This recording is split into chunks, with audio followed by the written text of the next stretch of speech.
שלום, במדריך זה נציג בפניכם את השימוש בתוסף פלוברו.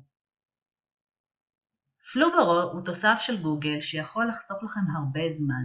הוא מאפשר ניקוד אוטומטי של שאלון שבניתם בגוגל פורם, על פי תשובות שהזנתם מראש.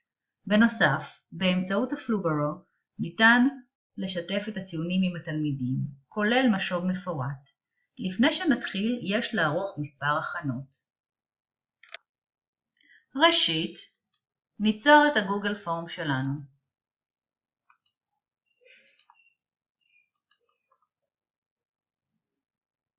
נעניק שם מתאים למבחן עצמו.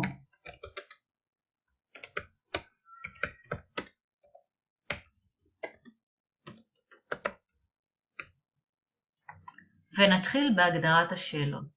אוסף פריט, שאלות של זיהוי תלמיד כגון שם תלמיד.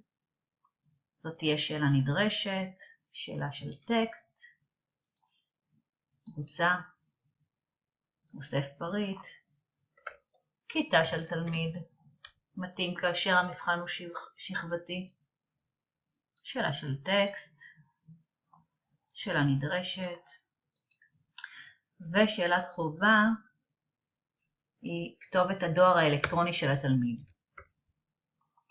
שאלת טקסט, שאלה נדרשת. כעת נעבור להגדרת שאלות המבחן. שאלות סגורות עם כמה אפשרויות לבחירה. כל השאלות יהיו מסוג שאלה נדרשת, ונמשיך כך לבצע את יתר השאלות. בתום הגדרת המבחן נבצע עוד שני דברים.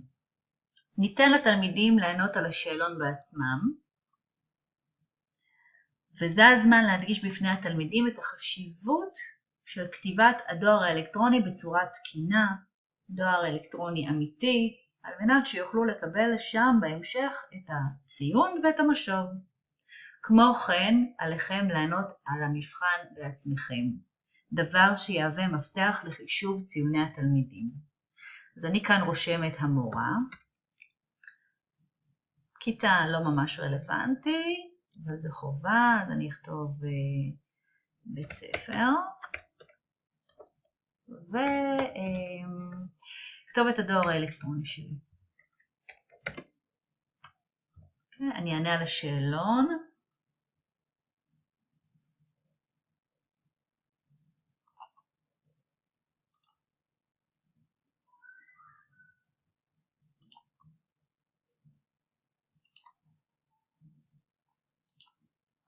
וסיימתי.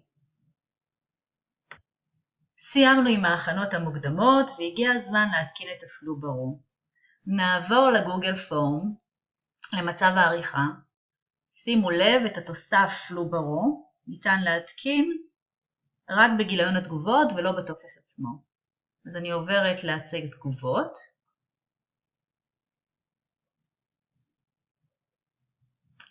מיד התפריט יהיה זמין. מתוך התפריט תוספים, נבחר באופציה הראשונה באחר תוספים. הפלוברו כבר מופיע פה, ואם לא, אפשר פשוט לחפש אותו בחלון הזה. אני לוחצת על פלוס חינם. הגוגל לבקש הרשאה לביצוע כל מיני פעולות. לחצו על אפשר. כעת הפלוברו מותקן אצלכם. דבר שמאוד יכול לעזור לכם זה בעצם להפוך את הממשק לעברית. נלחץ שוב על התוספים, נראה שנוספה לנו האופציה של פלוברו. מתוך הפלוברו אני לוחצת על Advanced, ומכאן אני מבקשת להגדיר שפה, Set Language. מתוך תיבת הגלילה בחרו בעברית. המשך.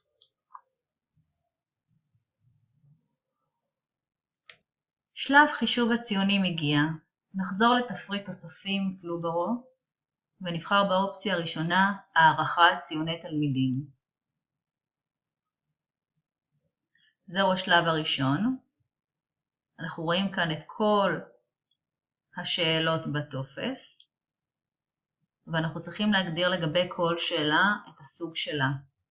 פלוברו כבר עשה איזושהי הערכה ראשונית משלו, ושם מלא למשל זה מסוג מזהה תלמיד, כנ"ל לגבי כיתה, כנ"ל לגבי כתובת דואר אלקטרוני, מאוד חשוב, ואת שאר השאלות אנחנו בוחרים לתת להם ניקוד בין 1 ל-10.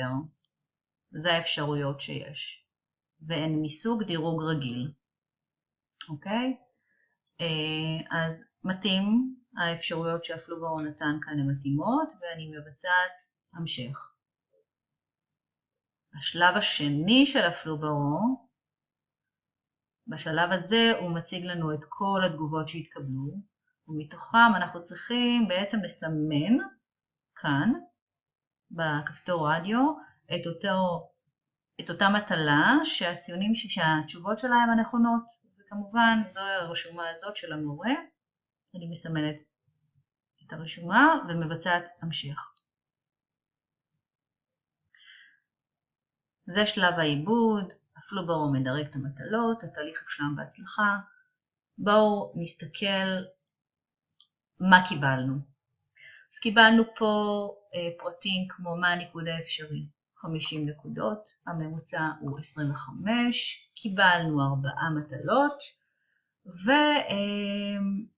ואנחנו רואים פה גם ניקוד סופי מתוך ה-50 וגם ציון באחוזים.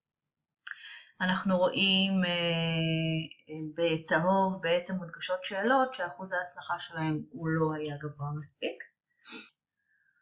השלב האחרון הוא שלב שיתוף הציונים והמשוב לתלמיד. לפני שנעשה זאת, ניתן לכתוב הערה אישית לכל תלמיד.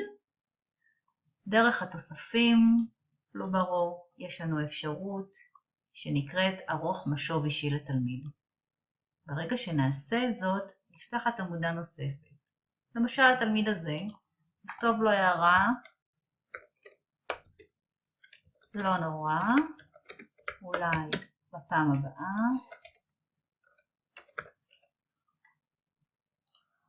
מצוין, המשך כך. מכיוון שזה לא נתונים אמיתיים, אף אחד לא נעלב. ונעבור לשיתוף. מתוך הפלוברו נבצע את האפשרות השנייה, שתף ציונים. בחלון הזה אנחנו בעצם מגדירים איך אנחנו רוצים לשתף. אז דבר ראשון, שאלת קבלת דוא"ל. פה אנחנו צריכים להגיד מאיזה שאלה בעצם כתבנו את הדוא"ל. אז אנחנו נסמן את כתובת הדוא"ל. איך נשתף, באיזה שיטה, האם דרך הדואר האלקטרוני, האם דרך הגוגל דרייב, או באמצעות דואר אלקטרוני וגם הדרייב.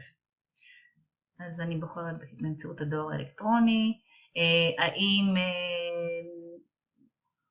יש להוסיף גם את רשימת השאלות והניקוד לכל שאלה, והאם אתם רוצים לחשוף גם את התשובות הנכונות או לא. Okay. כאן גם יש פה הודעה לתלמיד, אבל ההודעה הזאת היא כללית, היא תופיע לכל התלמידים, למשל, תודה על השתתפותך. המשך.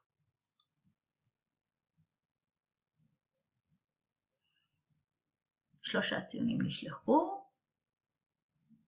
בואו נראה. בואו נעבור לדוגמה.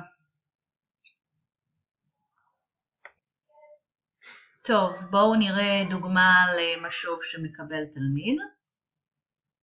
אנחנו רואים כאן מבחן משוב של תלמיד שקיבל 30 מתוך 50 נקודות, כלומר 60 מתוך 100, שם מלא, כיתה, ואת רשימת השאלות. אנחנו יכולים לראות שתשובה נכונה מסומנת בירוק ואדומה ושגויה באדום.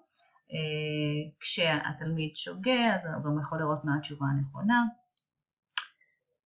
וזהו. שיהיה לכם ולתלמידים שלכם בהצלחה רבה. מקווה שהמדריך הזה סייע לכם.